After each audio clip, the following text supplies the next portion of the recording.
오늘 인사는 좀 바꿔서 하겠습니다. 제가 먼저 선창할 테니까 같이 합창을 해주시죠.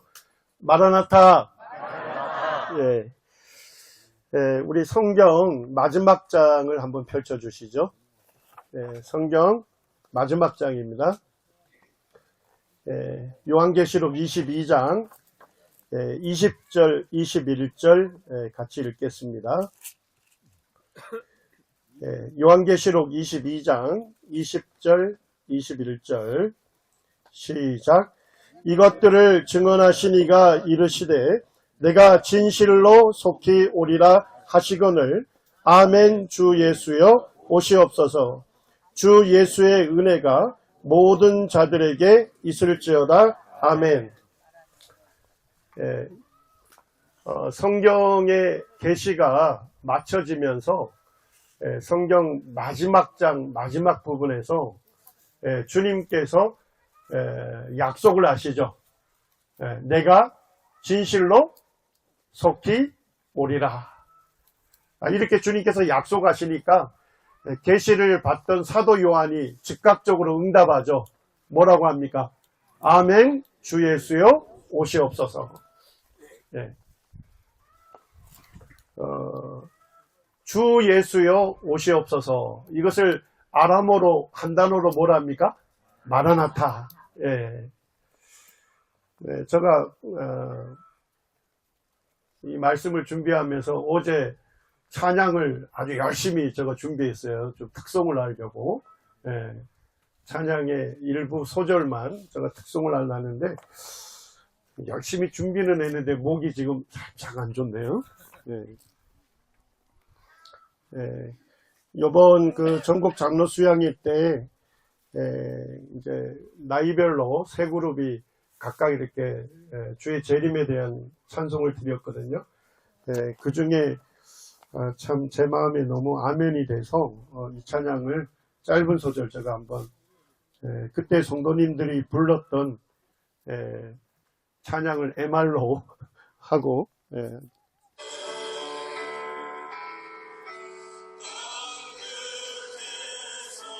아이고. 내 사모하는 내 주님께 땅 끝에서 주님을 맞으리. 주께 드릴 열매 가득 안고 땅 끝에서 주님을 배우리. 주께 드릴 노래 가득 안고 땅의 모든 끝 찬양하라.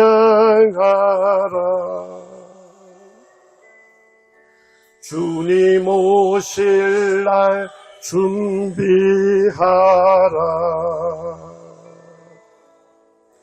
땅의 모든 끝에서 주님을 찬양하라. 영광의 주님 곧 오시리라. 땅 끝에서 주님을 맞으리. 주께 드릴 열매 가득 안고 땅 끝에서 주님을 배우리. 주께 드릴 노래 가득 안고 땅의 모든 끝 찬양하라.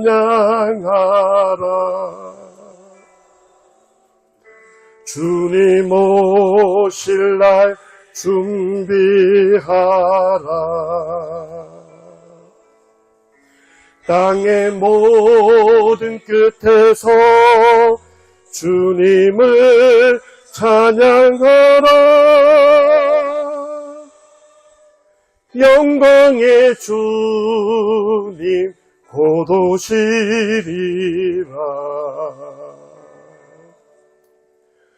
영광의 왕이 곧 오시리라 아멘.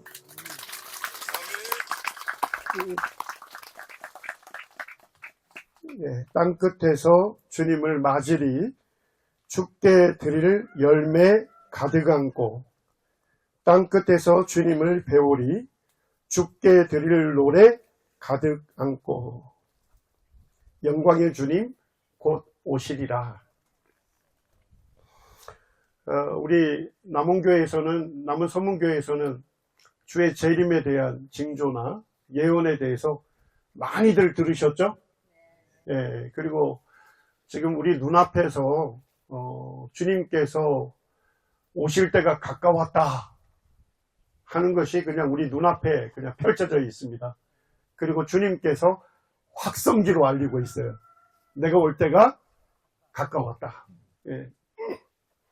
오늘날 에스겔서에서 말씀하는 마지막 때에 있을 전쟁, 곡과 마곡 전쟁의 배경이 되는 이스라엘이 이란을 침략하는 전쟁, 지금 우리 눈앞에서 벌어지고 있죠. 이 전쟁이 터지니까 러시아가 이란 편을 들고 튀르키예가 이란 편을 들고 있습니다. 그러면서 협력 구도를 이루어가고 있습니다. 곡과 마곡 전쟁에서 이 마곡 땅인 러시아가 이 전쟁을 주도하게 되고, 그리고 이란과 튀르키예가 동맹을 맺고 이스라엘을 침략하는 그와 같은 전쟁이 마지막 때에 있을 전쟁으로 예언되어 있습니다. 지금 우리 눈앞에 펼쳐지고 있는 거예요.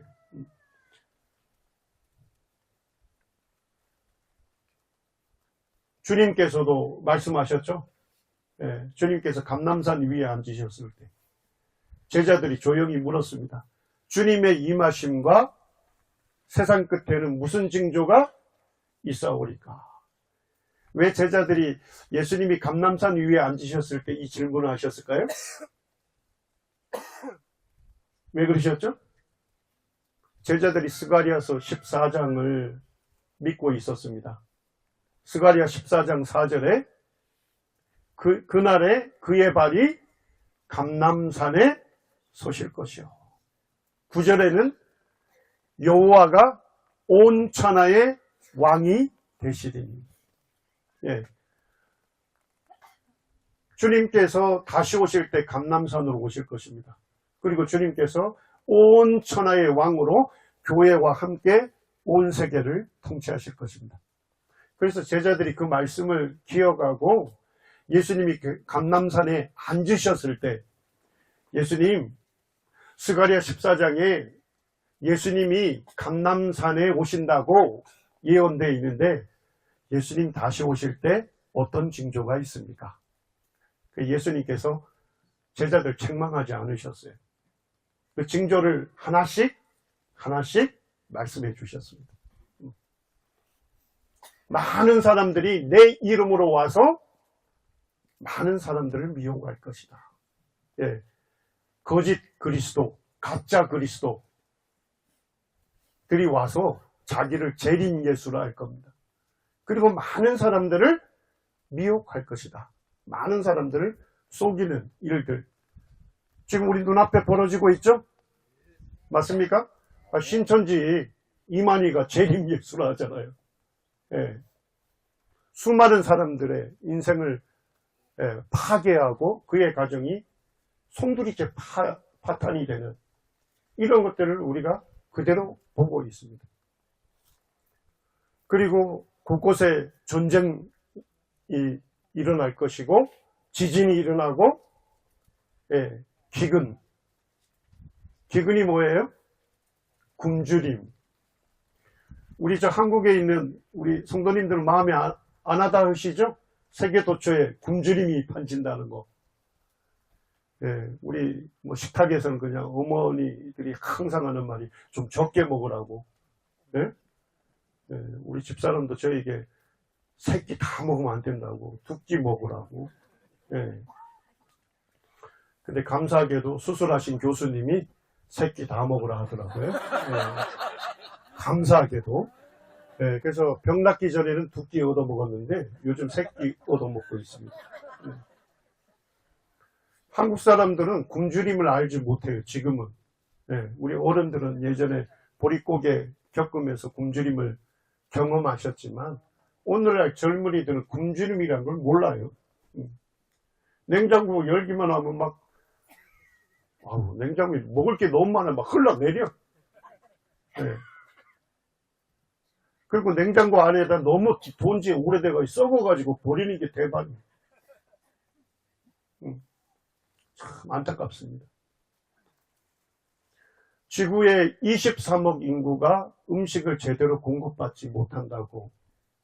제가 세계 기아 지수 거기에 들어갔더니까 작년 지표에 그렇게 써져 있더라고요. 세계 23억 인구가 음식을 제대로 공급받지 못하고 있어요.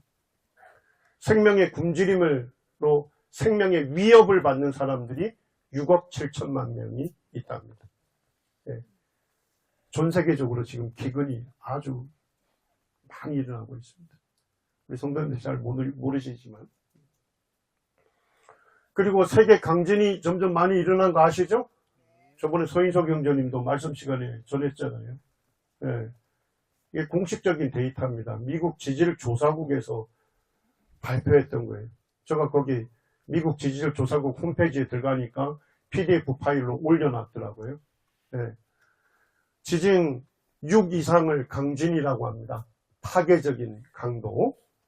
6 이상인 지진이 2000년 전에는 전 세계적으로 몇 회 정도 일어났어요. 5회, 6회 정도. 2000년 넘었으니까요. 몇십 회 수준으로 바뀌었습니다. 2010년 지나니까요. 100회 이상이 일어났습니다. 작년에는요. 136회로 역사 이래 최고를 찍고 있습니다. 하도 형제님들이 주님 오실 때 가까웠다 하니까 느낌이 또 너무 안 올 수도 있어요.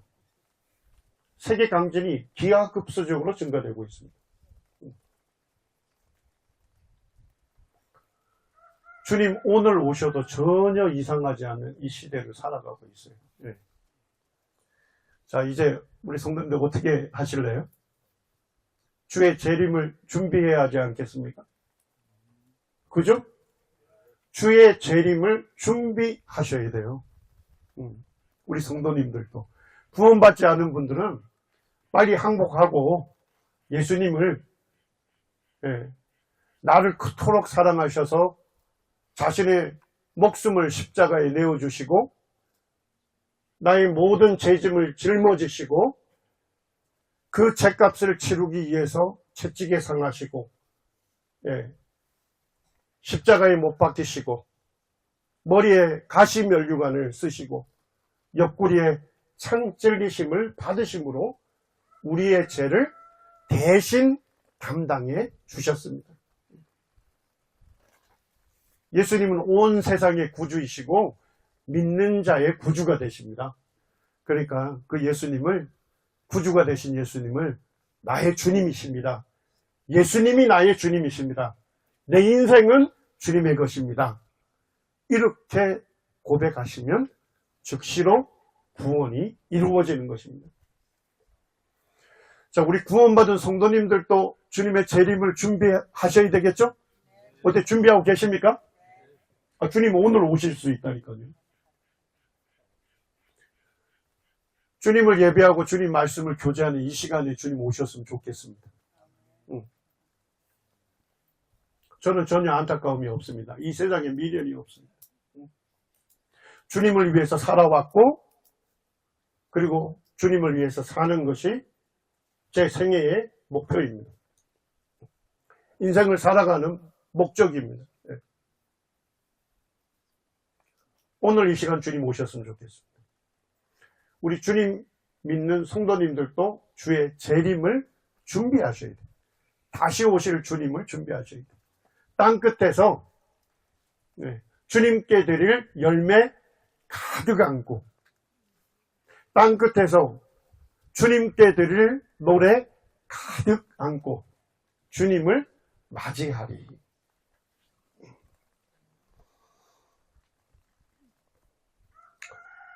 초기 교회의 그 문서인 디다케라고 하는 문서가 있습니다. 그 디다케에서 주의 만찬, 오늘 좀 전에 드렸죠? 주의 만찬을 설명하면서 초대교회 성도님들은 주의 만찬이 마쳐질 때 다 함께 한마디를 외쳤답니다. 그게 뭘까요? 마라나타였습니다. 이탈리아 로마에 가게 되면 로마시 외곽에 2000년 전에 살으셨던 사람들의 지하 공동묘지가 있습니다. 지하 공동묘지. 그 로마시 외곽에 석회암 동굴이 많아요. 석회암은 그 비가 들어가게 되면, 그죠? 동굴이 되잖아요. 그러니까 로마 제국의 수도였던 로마에 사는 가난한 사람들이 죽음을 맞이해도 지상에 묻힐 땅이 없는 거예요. 그래서 어디에 묻힌 겁니까?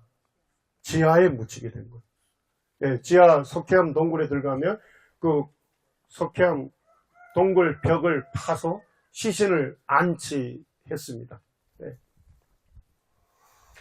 그런데 초대교회 성도님들, 예수님을 믿는 믿음만으로도 핍박을 받았던 분들입니다. 우리는 좀 핍박으로부터 안전하죠? 맞습니까? 핍박으로부터 너무 안전해요. 가끔 받는 핍박이 회식 자리에서 술 먹으러 갈 때, 응? 저도 그 직장 다닐 때 직장 상사 총장님이 그 회식하면서 맨날 저한테 돌아다니면서 이렇게 술을 따라줘요. 저는 예수님을 믿기 때문에 술을 마시지 않습니다. 이렇게 얘기하니까, 에이, 그래도 마셔. 그래서 제가 안 마신다니까 옆에 있던 선배님들이 애꿎게 들이켰습니다. 저 대신. 선배들이 저를 곱게 안 보더라고요. 뭐 이 정도 핍박입니다. 그런데 로마에 살던 성도님들은 지상에서 자유롭게 살기도 힘들었습니다. 왜 그런지 아시죠? 로마 시민권자들이 인사할 때 인사가 뭐였습니까? 황제는 나의 주님이십니다. 이게 로마 사람들의 인사예요. 만나면 제가 베데청 이제를 보면 베데청 이제한테 안녕하세요 이게 아니고 그때는 황제는 나의 주님이십니다. 자, 그럼 배영재님 뭐라 하실까요? 저에게 있어서도 황제는 나의 주님이십니다. 이게 인사예요, 서로. 자, 그런데 구원받은 성도님들이 이렇게 답할 수 있습니까? 없습니다. 구원받은 성도님들은 당신에게 있어서 당신의 주님은 황제이지만, 그렇지만 나의 주님은 누구시라고요? 예수 그리스도이십니다. 그것만으로도 성도님들이 핍박을 당한 것입니다. 정치적으로 핍박당하고 사회적으로는 이웃들로부터 왕따가 되고, 그리고 경제적으로 가난을 감수해야 했습니다. 핍박이 심해지니까 성도님들이 어떻게 해요? 지상에 살 수 없어요. 햇빛 보고. 그래서 어디로 들어간 겁니까? 가난한 자들의 공동묘지인 지하 공동묘지로 숨어 들어간 것입니다. 음산하고 춥고 축축한 그곳에 어린 자식들을 데리고 그곳에 들어가서 공동체를 이룬 겁니다. 그리고 믿음을 지켰습니다. 그리고 주일이 되면 오늘 우리와 같이 떡과 잔을 두고서 자신들을 구원해 주신 주님을 기억하고 그분께 감사와 찬양으로 예배를 드린 겁니다. 예. 그 지하 공동묘지를 카타콤베라고 하는데 그 카타콤베 벽에 가면 벽화들을 그려놨어요. 성도들이. 거기에 뭐가 그려져 있습니까? 주의 만찬을 하는 예. 그 장면이 거기에 그려져 있어요. 그러면서 예배가 마쳐질 때 뭐라고 외친다고요? 다 함께 마라나타.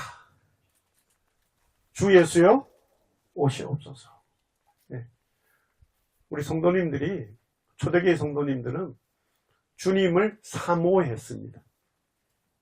사모한다는 말이 뭔 뜻인지 알죠? 네. 주님을 그리워했다니까요. 그리고 그분을 보고 싶어 했어요. 우리 성도님들도 그러시죠? 주님 사모하시죠? 네. 주님 얼굴을 우리가 뵌 적이 없잖아요, 아직. 그죠? 네. 나를 그토록 사랑하셔서 자신의 목숨까지도 십자가에 내어주신 분. 자신 전부를 드리셨잖아요.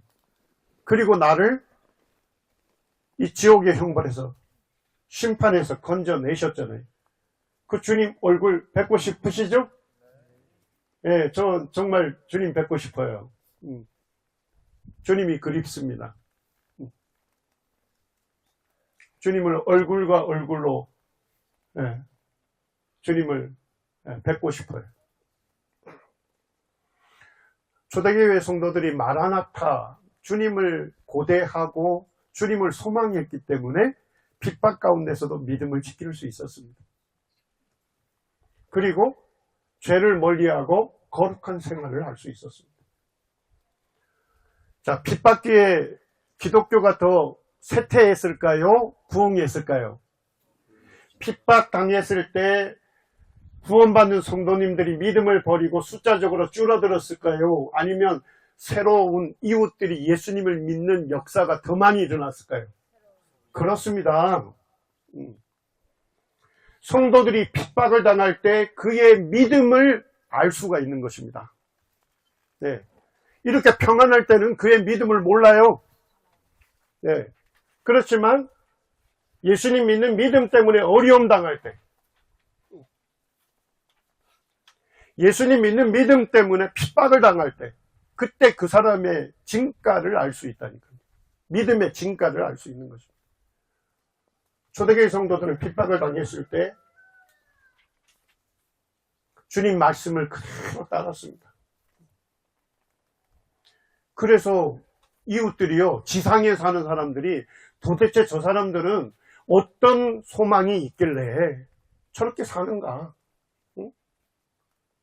도대체 예수가 뭐길래 그 예수에게 목숨을 걸고 그 예수 때문에 저렇게 핍박당하면서도 저렇게 가난한 삶을 살면서도 그리고 그 음산한 지하 공동묘지에서 살아가고 있을까? 그래서 지상에 있는 사람들이 어떻게 된 거예요? 지하 공동묘지로 들어간 거예요. 네. 그리고 예수 그리스도를 듣고 구원받는 역사가 계속 끊임없이 일어났던 것입니다. 초대교회 성도들이 믿음을 지키고 죄를 멀리하고 거룩한 삶을 살았고 그리고 복음을 전하는데 열정을 품었던 이유는 하나밖에 없습니다. 뭐 때문이에요? 다시 오시는 주님을 소망했기 때문에 그렇습니다. 오늘날 우리가 살아가는 우리의 삶의 동기도 이것이어야 합니다. 다시 오시는 주님께 소망을 둬야 돼요. 그럴 때 우리가 용기를 낼 수 있습니다. 그럴 때 진정한 기쁨을 느낄 수 있습니다. 그럴 때 진정한 행복을 느낄 수 있어요. 우리 성도님들 행복하십니까? 진정으로 기쁘십니까? 정말 내 심령에 주님 주시는 평안이 충만합니까? 예. 다시 오시는 주님을 소망하고 있다며 그럽니다. 다시 오시는 주님이 내 삶의 소망이 되지 않으면요, 기쁨이 있을 수 없어요. 행복하지 않아요.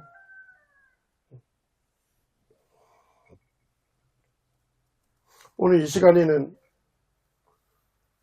우리가 구체적으로 주님의 재림을 준비한다는 게 무엇인지 좀 살펴보기를 원합니다. 우리 성도님들이 다 아시는 말씀입니다. 우리 고린도전서 15장을 좀 펼쳐주시죠.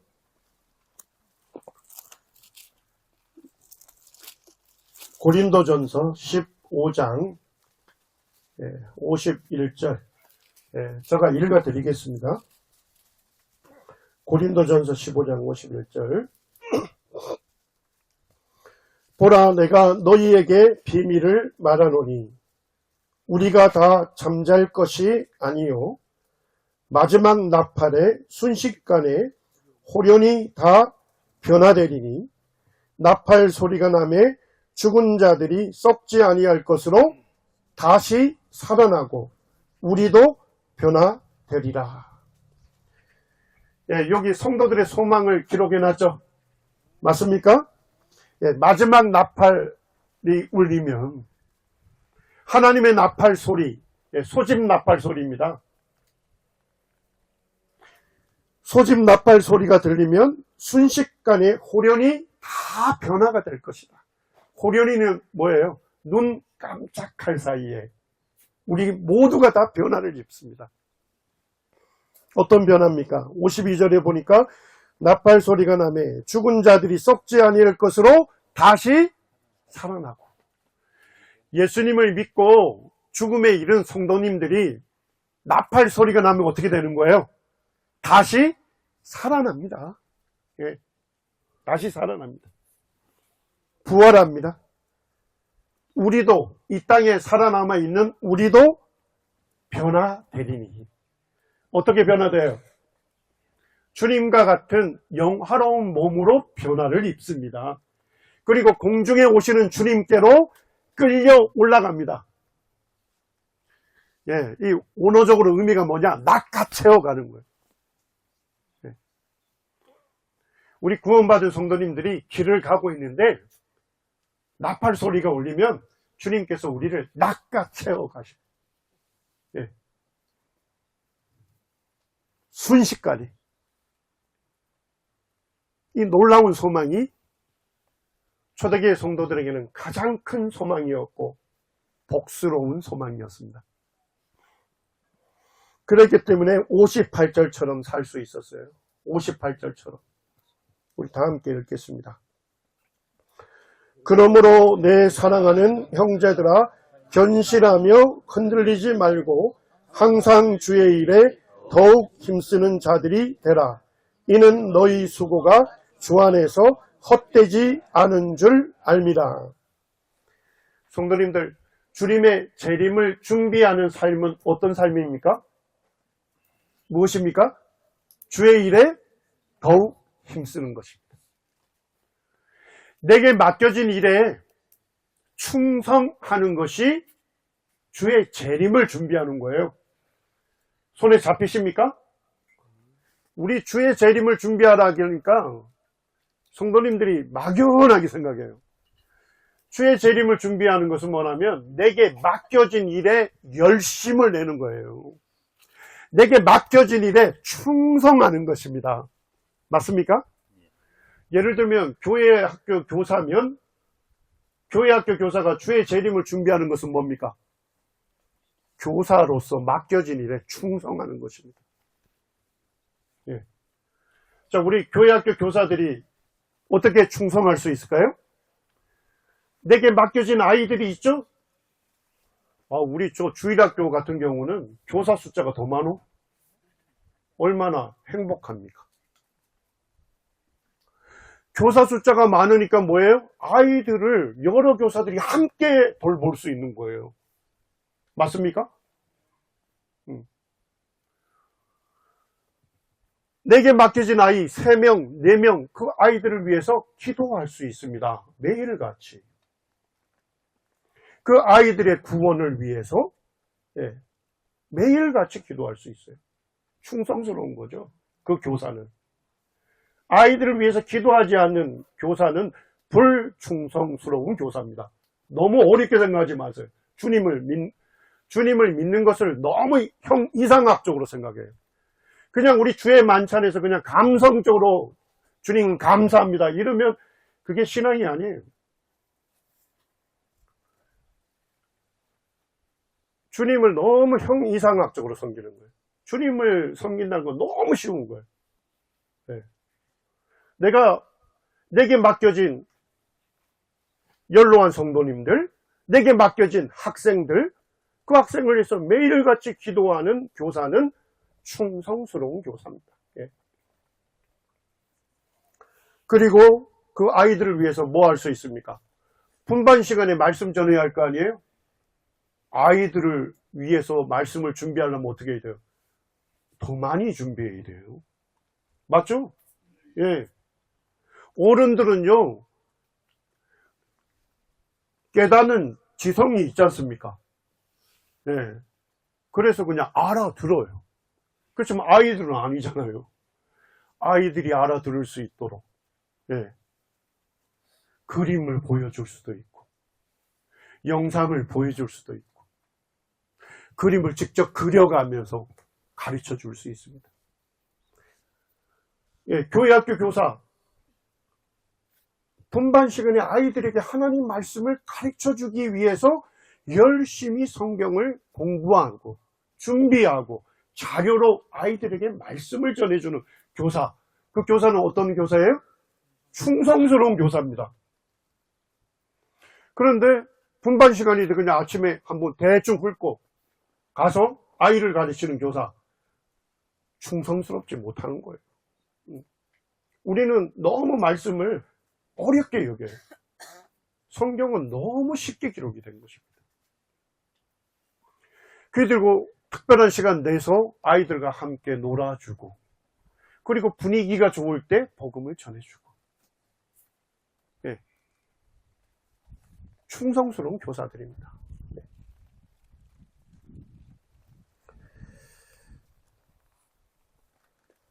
주님께서 우리에게 맡겨주신 일에 충성했으면 좋겠습니다. 그래서 우리 모든 부서가 있죠. 아이들부터 연로한 소망회까지 교사들이 있습니다. 맡겨진 일에 충성하십시오. 그게 주의 재림을 준비하는 것입니다. 자, 두 번째로 주의 재림을 준비하는 것은 무엇일까요? 우리 히브리서 6장을 한번 찾아보시죠. 히브리서 6장 10절입니다. 히브리서 6장 10절입니다. 우리 성도님들이 같이 읽으면서 주님의 재림을 준비하는 것은 무엇인지 성경을 통해서 이렇게 알게 되시기를 원합니다. 자, 6장 10절 같이 읽겠습니다. 시작.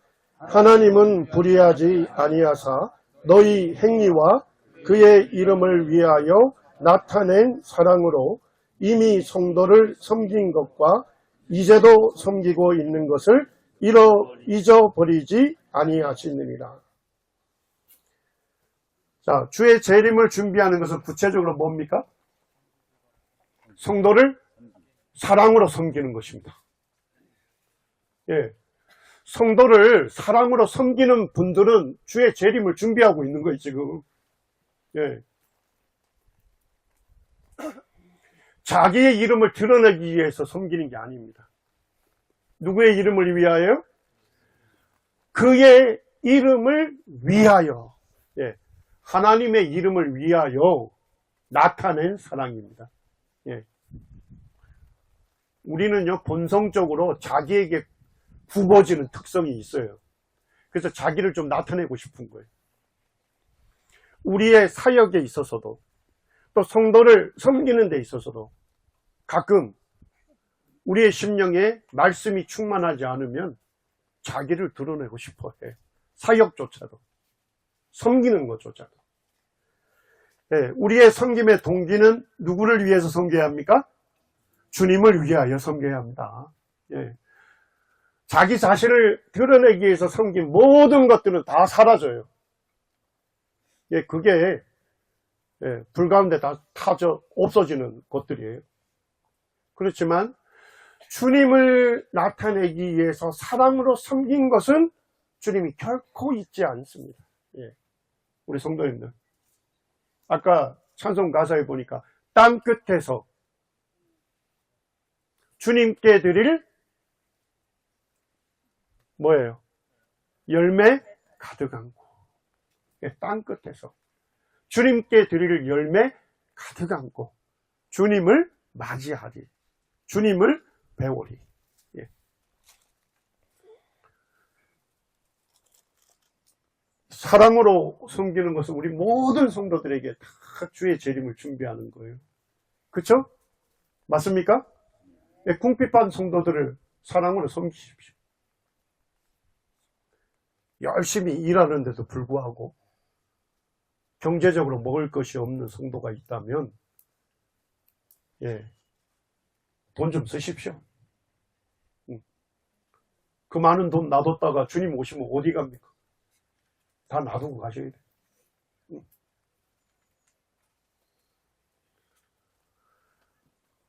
그리고 병든 성도님들을 위로하십시오. 병든 성도님들을 위로할 수 있습니다. 그리고 성도들의 사역을 위해서 기도해 줄 수 있습니다. 기도는 돈도 안 들죠? 맞습니까? 예, 그렇습니다. 돈이 있어야 섬길 수 있는 게 아니에요. 예, 돈 없는 성도님들도 섬길 수 있어요. 예, 돈이 중요하지 않습니다. 교회 가운데 사역하시는 성도들을 위하여 기도해 줄 수 있습니다. 예, 우리가 많은 기도 제목들이 나와요. 그죠? 예. 근데 기도하는 성도는 매우 적습니다. 예. 우리 성도님들 상급을 쌓으시기 바랍니다. 뭔 얘기인지 아시죠? 아, 상급 쌓는 거 너무 쉬워요. 우리 주님은요, 우리에게 상을 주시기 안달이 나신 분이라니까요. 그분은 안달이 나셨어요. 우리에게 상급을 주고 싶어 하셔요. 그분은. 우리에게 풍성한 열매를 안고 주님을 뵙기를 원하셔요. 주님은. 네. 그분은 안달이 나셨다니까요. 그리고 성도들의 손을 잡아주면서 격려해 주십시오. 예. 주님이 이것조차도 잊지 않겠다고 얘기하십니다. 우리 아름다운 말로, 위로의 말로 격려해 주는 거. 그죠? 우리 성도들 입에 붙어야 돼요. 예. 예술쟁이들은요, 예. 다른 사람을 격려하는 말, 위로하는 말. 예. 형제님, 오늘 전해주신 말씀, 제가 들으면서 주님께서 제게 이렇게 말씀하시네요. 저에게 이렇게 살라고 하시네요. 감사합니다.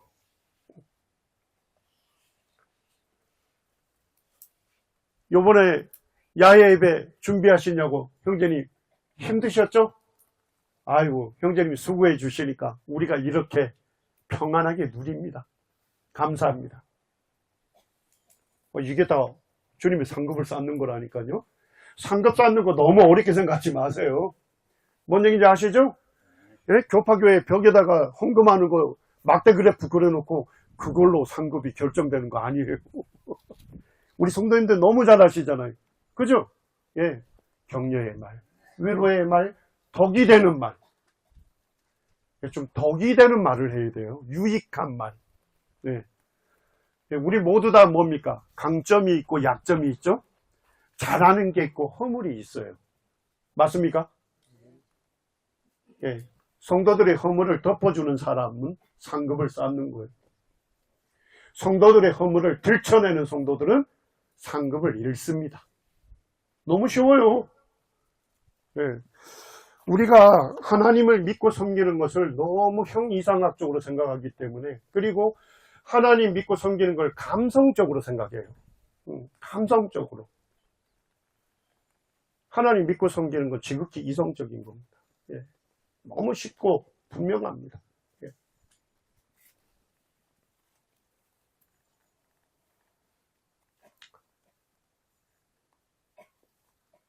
자, 우리 마태복음 10장 한번 보겠습니다.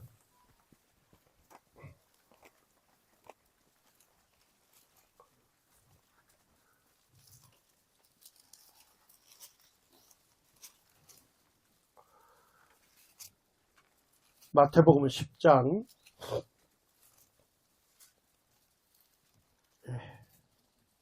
40절입니다. 아이고, 제 성경에 보니까 소제목으로 상을 받을 사람 이렇게 되어 있네요. 예? 상을 받을 사람. 예. 우리 성도님들이 한번 읽으면서 나는 상 받는 사람이지 한번 생각해 보시기 바랍니다. 자, 40절 제가 읽어드리겠습니다. 너희를 영접하는 자는 나를 영접하는 것이요, 나를 영접하는 자는 나를 보내신 이를 영접하는 것이니라. 예, 너희를, 제자들을 얘기하는 것입니다. 예수님의 제자들을 영접하는 사람은 누굴 영접해요? 예, 예수님을 영접하는 것입니다. 그리고 예수님을 영접하는 자는 누구예요? 예, 하나님을 영접하는 것입니다. 우리 성도님들 너무 쉬워요. 주님의 제자를 영접하는 사람은요, 주님을 영접하는 것입니다. 자, 우리 성도님들 한번 저를 보시죠. 주님을 섬기는 것은 누구를 섬기는 겁니까? 성도를 섬기는 거예요. 너무 쉽죠? 예? 주님을 섬기는 거는 우리 옆에 있는 성도님을 섬기는 것입니다. 주님은 이 땅에 오셔서 어려운 말씀 안 하셨어요. 예. 주님의 제자를 영접하는 사람은 주님을 영접하는 것입니다. 예. 주님의 제자를 환대하는 사람은 주님을 환대하는 거예요. 예. 41절에 더 쉽게 말씀합니다. 같이 읽으시죠. 41절 시작. 선지자의 이름으로 선지자를 영접하는 자는 선지자의 상을 받을 것이요, 의인의 이름으로 의인을 영접하는 자는 의인의 상을 받을 것이요. 자, 선지자가 뭐 하는 사람입니까? 하나님의 말씀을 대언하는 사람이에요. 예, 하나님 말씀 받아서 이스라엘 백성들에게 하나님 말씀을 전하는 사람이었습니다. 오늘날로 얘기하면 성경 교사가 될 수도 있고, 전도자들이 될 수도 있고, 선교사들이 될 수 있습니다. 가끔 보면 우리 성도님들이 선교사들의 간증을 들으면서 굉장히 감동스러워하고, 그리고 선교사의 삶을 위대한 삶으로 봅니다. 그죠? 그리고 뭐예요? 선교사들은 주님 앞에 가면 야, 상을 많이 받겠다, 이 생각 아시죠? 제가 오늘 알려드릴게요. 선교사가 받는 상을 우리 성도님들 모두가 다 받을 수 있습니다. 어떻게 하면 될까요? 예. 그거 써져 있지 않습니까? 선교사를 영접하는 자는 선교사가 받는 상을 받을 것이요. 너무 쉽죠? 어렵습니까? 예. 우리가 볼 때도 선교사들은 많은 상을 받을 것 같잖아요. 저거 볼 때 많은 상을 받을 거예요, 선교사들은. 왜요? 주님 말씀에 순종해서 복음을 들고 다른 나라로 갔잖아요. 그죠? 우리 여기에 태국 콩켄 방문하신 경험이 있는 성도님들 계시죠? 좀 덥죠? 예. 그래도 일주일이고 10일이에요. 우리 이벤트로 갔다 왔잖아요. 선교사들은 어떻게 합니까? 그 뜨거운 나라, 뜨거운 날씨 속에서 매일같이 살아야 돼. 선교사가 잘하니 못하니 해도 그 나라에 사는 것만으로도 대단한 거예요. 저보다 낫습니다. 자, 그래서 보면 정말 그 복음을 전하면서 한 사람 한 사람에게 예수 그리스도를 전합니다. 그리고 그들 중에 아주 가물에 콩나듯이 예수님 믿는 분들이 계셔요. 그죠? 예. 예, 선교사를 영접하는 자는 선교사가 받는 상을 받습니다. 주님은 우리에게 상을 주시려고 안달이 나신 분이에요. 예. 저희 큰 누님이 그랬어요. 저 대학 다닐 때 방학이 되면 큰 누님이 집에 오라고 해요. 예. 갑니다. 가면 누님이 주머니에 용돈을 먼저 탁 주셔요. 그래, 갈 때쯤 되면 매형 보고, 아니, 저 막내 왔는데 용돈 좀 주시오. 그래요. 참 지혜로우셔. 그러면 매형이, 야, 뭐, 얼마 줘라. 이런다고요. 그걸 좀 2번 받지 않습니까? 갈 때쯤 되면 누님이 그러셔요. 저한테. 야, 종만아. 길에 10,000원짜리가 널려 있는데 사람들이 안 줍는다. 저한테 그러지. 아니, 10,000원짜리가 막 뒹군데요. 네. 근데 사람들이 줍지를 않는데. 야, 옆집 아줌마는 도마하고 칼만 들고 항구에 나가면 하루에 해 썰어주는데 7만원 받는데, 근데 옆집 아줌마는 나한테 아침마다 와서 2만원, 3만원 꾼다. 저한테 그렇게 얘기하는 거예요. 이 돈 그냥 버는 거 아니다 알려주시는 거예요. 네. 야, 10,000원짜리가 뒹구는데 사람들이 줍지를 않는다. 도마하고 칼만 들고 나가면 하루에 7만원 버는데. 근데 제가 요즘 생각하니까 주님이 저한테 그 말씀하시네. 야, 정말아. 길거리에, 야, 10,000원짜리 그냥 막 바람에 뒹구는데 줍지 않는다. 우리 주님은요, 상을 주시려고 안달이 나신 분이에요. 뭔 얘기인지 아시죠? 돈이 있으면 뭐합니까? 선교사들 왔을 때 밥 한 끼 사십시오. 좀 좋은 데 가셔서 커피 접대하고 이야기도 좀 들어주세요. 네? 외국에서 얼마나 힘들었을까요? 우리말 시원하게 못해서. 네. 주님 그러실 거예요. 야, 저 길거리에 10,000원짜리 뒹굴고 있는데 안 줍는다. 너무 어렵게 생각하지 마시기 바랍니다. 우리 젊은 형제자매님들도 너무 어렵게 생각하지 마세요. 네. 네? 제가 김용균 형제라고 우리 제자 아시죠? 네, 우리 용균이 형제를 제가 청거를 하면서 그랬어요. 야, 너 취직해서 형제 첫 봉급 타면 부모님께 선물하고 그리고 지역교회 장로님한테 식사 한번 대접해. 돈 벌어서 그런 데 써야 하는 거야. 그래가지고 했는데 옛날에 박준효 형제님 저한테 전화가 오셨어. 김정만 형제님 그 제자 잘 가르치셨대. 왜서요? 그러니까 아니 집회 오면 그냥 항상 와서 인사를 먼저 한다는 거예요. 예. 그리고 봉급 탔다고 그 서울에서 식사 대접을 하더라는 겁니다. 그래서 저 그랬어요. 우리 용균이 형제한테. 주님 앞에 상급 받는 거 어려운 거 아니야. 돈 벌어서 예, 일꾼들 격려하고 궁핍한 성도들 필요 채워주고 그러면 그걸로 상급 쌓는 거야. 우리 성도님들 상급 쌓으시다. 예, 너무 쉽습니다. 42절에 주님이 더 또 쉽게 얘기하시네요. 예. 또 누구든지 제자의 이름으로 이 작은 자 중 하나에게 뭐예요? 냉수 한 그릇이라도 주는 자는 내가 진실로 너희에게 이르노니 그 사람이 결단코 상을 잃지 아니하리라 하시니라. 성도님들, 냉수 한 그릇 접대하시면요, 주님 그러시잖아요. 결단코 그 상을 잃지 않는다. 우리 성도님들 이제부터 좀 뭐 지금 잘해오고 계시지만 더 상급을 쌓으시죠? 예? 예.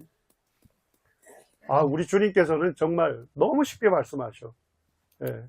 성도들에게 냉수 한 그릇 접대한 거 상급을 쌓는다. 그것조차도 잃지 않는다. 저희 집사람이 자꾸만 사인을 하네요. 시간 끝날 때가 됐다고.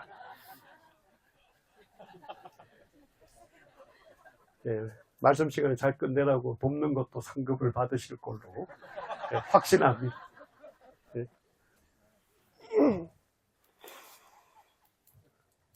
우리 이제 교회에서 일꾼된 형제자매님들이 뭐 사역에 대한 요청을 많이 하실 거예요. 뭐 오늘 저 야외 예배 오셨죠? 야외 예배 오려면 성도들이 수고가 필요합니다. 섬김 맞습니까? 준비를 해야 돼요. 참여를 하십시오. 참여하는 성도는요 상급을 받습니다. 그러니까 성도님들이요 섬김에 참여하라고 요청해도요 아우 나는 상급 쌓은 게 너무 많아서 자꾸만 거부하시는 분들이 많아. 너무 쉽다니까요. 왜 이래 우리가 주님을 섬기는 걸 어렵게 생각하십니까? 조금 육체적으로 감당을 하면요 주님이 내게 상급 주신다니까 결단코 잃지 아니하리라. 저는 왜 이런 일을 기쁨으로 참여하지 못하는지 모르겠어요. 그리고 우리 성도님들 주님을 몇 살까지 섬겨야 합니까?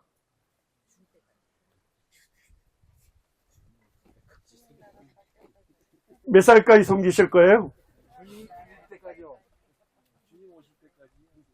주님 부르실 때까지 주님을 섬기는 거예요. 김종만 형제가 장로직 내려놓는다니까 막 여러 지역교회 어른들이 전화가 왔어요. 한참 일할 텐데 왜 지금 내려놓냐고. 그래서 저거 웃으면서 아니 형제님 제가 지역교회를 인도하는 장로직만 내려놓는 것입니다. 김종만 형제는 죽을 때까지 주님께 받은 은사로 충성할 것입니다. 우리 성도님들 70이 되셔도 주님 섬기셔야 합니다. 80이 되셔도 주님 섬겨야 합니다. 100세가 되셔도 주님 섬겨야 합니다. 모든 성도님들이 주님의 일에 참여하는 것이 아름다운 것입니다. 네? 제가 톡 깨놓고 얘기할게요. 청소년 창조과학 스쿨을 통해서 우리 남은 성도님들이 상급을 많이 쌓고 계시죠? 맞죠? 예. 근데 부엌봉사 이제 할 사람 없다 하는 얘기가 나와요. 예. 그래서 시설을 얻어서 했으면 좋겠다. 자, 시설을 얻어서 하면 참 좋아요. 좋은데 우리 남은 성도님들 받을 상급은 확 떨어지는 거예요. 그죠? 예. 시설에 가면 아줌마들이 다 음식 준비해 주셔. 아줌마들이. 예. 우리 성도 자매님들 일 안 하셔도 돼요. 그리고 저녁에 복음 전해주는 일 우리 성도님들 하고 있잖아요. 그거 이제 다른 사람들이 하게 될 거예요. 우리 남원 서문교회 사역에 참여하는 일들에 차고 넘쳐야 합니다. 뭔 얘기인지 아시죠? 차고 넘치셔야 돼요. 예. 70이 되셔도 주님 일에 참여하십시오. 80이 되셔도 참여하십시오. 예, 주님께서 아름답게 보십니다. 그리고 주님께서 상급을 주실 겁니다. 그죠? 예. 자, 이제 한 구절만 읽고 마쳐야 되겠습니다. 집사람이. 예. 자, 요한일서 우리 한참 읽고 마치겠습니다. 요한일서 3장입니다.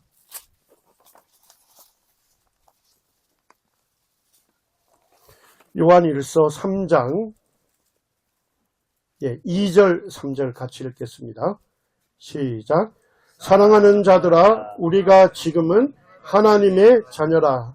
장래에 어떻게 될지는 아직 나타나지 아니하였으나 그가 나타나시면 우리가 그와 같을 줄을 아는 것은 그의 참모습 그대로 볼 것이기 때문이니 주를 향하여 이 소망을 가진 자마다 그의 깨끗하심과 같이 자기를 깨끗게 하느니라.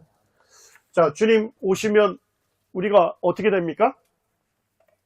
주님과 같이 됩니다. 아우, 네. 우리 주님 오시면요, 주님과 같이 변해요. 네. 더 이상 죄에 영향받지 않는. 예전에 어떤 분이 그러시더라고요. 아니, 천국 가서 하루 종일 찬송한다는데, 구원받은 성도인데, 지겨워서 어떻게 하냐, 그러시더라고요. 네? 예배 때 몇 곡 하는 것도 목이 콱콱 내리는데, 아, 천국 가면 주님 앞에 매 순간 찬양한다는데, 그거 힘들어서 어떻게 하냐고. 네, 이 말씀을 모르셔서 그래요. 주님 오시면 우리가 누구처럼 변한다고요? 아, 주님처럼 변하는 거예요. 뭔 얘기인지 아시죠? 주님의 마음, 주님의 몸을 입는 거예요. 그렇기 때문에 우리가 매 순간 주님을 경배하게 됩니다. 찬양하게 됩니다. 그죠? 예. 근데 이 소망을 가진 자마다 주님의 깨끗하심과 같이 자기를요, 깨끗게 하느니라. 쉽게 얘기하면 뭐 하는 거예요? 예, 거룩한 삶을 살으라는 것입니다. 성도님들, 주님의 재림을 준비한다는 것은 거룩한 생활을 하는 것입니다. 소극적으로는요, 죄를 멀리하는 삶입니다. 적극적으로는요, 주님의 말씀을 행하는 것입니다. 우리 교회에서 가끔 보면 주님 말씀을 듣고 행하라 이러면 힘들어하는 분들이 계셔요. 하도 구원이 공짜라고 하니까 구원받는 건 주님의 전적인 은혜로 구원받으시는 거죠? 맞습니까? 우리의 행위로 구원받는 거 아니죠? 맞죠? 상급은요? 상급은 주님 공짜로 주십니까? 상급은요? 우리 행위로 받습니다. 예, 이거 잘 하셔야 돼요. 예. 강단에서 주님 말씀을 듣고 그 말씀을 순종하십시오 이러면 아, 율법 행위를 가르친다 이렇게 얘기하는데 우리가 아직 믿음의 초보에 있으면 안 됩니다. 그거 아주 믿음의 생초보예요. 예. 예수님을 믿고 구원받는 것은 전적인 하나님의 은혜입니다. 예수님이 십자가에서 이루신 예수님의 피공로를 의지해서 우리가 구원받는 거예요. 맞습니까? 그렇지만 구원받은 성도가 상급은 뭐로 받습니까? 그렇습니다. 주님 말씀 듣고 따를 때 상급을 받는 거예요. 상급은 전적으로 우리의 행위를 따라 받습니다. 꼭 아시기 바랍니다. 예. 제가 에스겔서 33장을 읽으면서 큰 도전을 받았어요. 그때 모 형제님이 수요 집회 때 사명과 소명과 사명에 대해서 전할 때였습니다. 예. 우리 주님은 하나님의 부르심을 따라 하나님을 영화롭게 하기 위해서 자신 전부를 십자가에 들이셨어요. 사도 바울도 하나님의 부르심을 받고 그 부르심에 충성했습니다. 자신의 삶을 전체 들이셨습니다. 제가 그 말씀 들으면서 굉장히 도전을 받았어요. 그런데 몽골에서 박수영 선교사님이 몽골 교회 성경 학교를 여는데 김정만 형제가 좀 왔으면 좋겠다 해서 작년에 병 낫기 전에 결정을 했어요. 근데 이제 박수희 형제도 좀 고민이 된가 봐요. 김정만 형제가 암이라고 하니까 야, 몽골에 올 수 있을까 하며 조심스럽게 전화가 왔어요. 형제님, 몽골에 오실 수 있을까요? 그래서 제가 바로는 말씀 못 드리고 제가 기도하고 전화 드릴게요 그랬어요. 아, 근데 기도하는데 수요 집회 때 그 말씀을 전하시더라고요. 그리고 그 다음날 아침에 큐티를 하는데 주님 이런 말씀을 주시네요. 자, 가서 여호와께로부터 무슨 말씀이 나오는가 들어보자 하고 백성들이 모이는 것 같이 내게 나오며 선지자에게 나오며 나의 백성처럼 선지자 앞에 앉아서 선지자의 말을 들으나 그대로 행하지 아니하니 이는 그 입으로는 사랑을 나타내어도 마음으로는 이익을 따름이라. 하나님의 한탄이었어요. 이스라엘 백성들이요, 야, 우리가 선지자에게 말씀 들으러 가자 이렇게 했습니다. 그리고 선지자의 발치 앞에 앉았어요. 우리가 수요 집회 때 말씀 듣는 것처럼, 주일날 말씀 듣는 것처럼. 근데 하나님 뭐라 한탄하십니까? 말을 들으나 그대로 행하지는 아니한다. 그 이유는 그 입으로는 사랑을 나타내어도 마음으로는 이익 때문이다. 입으로는 하나님 사랑합니다. 하나님 감사해요. 예수님 정말 고마워요. 하는데 뭐예요? 마음으로는 자기 이익을 따른다. 쉽게 얘기하면 자기 욕심대로 산다. 이 얘기입니다. 이게 하나님의 한탄이었어요. 근데 아침에 그 말씀을 딱 읽는데 주님 앞에 무릎 꿇었습니다. 저는. 예. 주님 꼭 저에게 어제 말씀 들었잖니? 소명 받은 사람은 사명자로 살아야 돼. 네. 너 하나님 말씀 듣고 그대로 행해. 그래서 제가 박수영 형제님한테 바로 전화 드렸어요. 가겠습니다. 예. 우리 성도님들, 주님의 재림을 준비하는 것은 무엇입니까? 하나님 말씀을 행하는 것입니다. 예. 우리 강대상에서 말씀 전하시는 형제님들이 성도의 행위를 좀 강조했으면 좋겠습니다. 예. 하나님 말씀을 듣고 행하는 거, 이게 너무 자연스러운 건데 행한다 하니까 율법 행위를 강조한다. 이렇게 오해를 하는 분들이 계셔서 그 말씀을 못해요. 주님의 사랑만 일깨웁니다. 우리가 진정으로 주님을 사랑하면 어떻게 해야 합니까? 그 말씀을 따르는 것입니다. 그죠? 예. 예, 제가 이 시간, 우리가 주님 오실 때 가까웠고, 주님 오늘 오실 수 있습니다. 예, 주님의 재림을 준비하는 구체적인 삶을 우리가 살아갔으면 좋겠습니다. 그리고 주님의 심판대에서, 시상대에서, 어느 형제님, 누구 일어서세요. 착하고 충성된 종입니다. 하는 칭찬을 받는 우리 성도님이 됐으면 좋겠습니다. 감사합니다.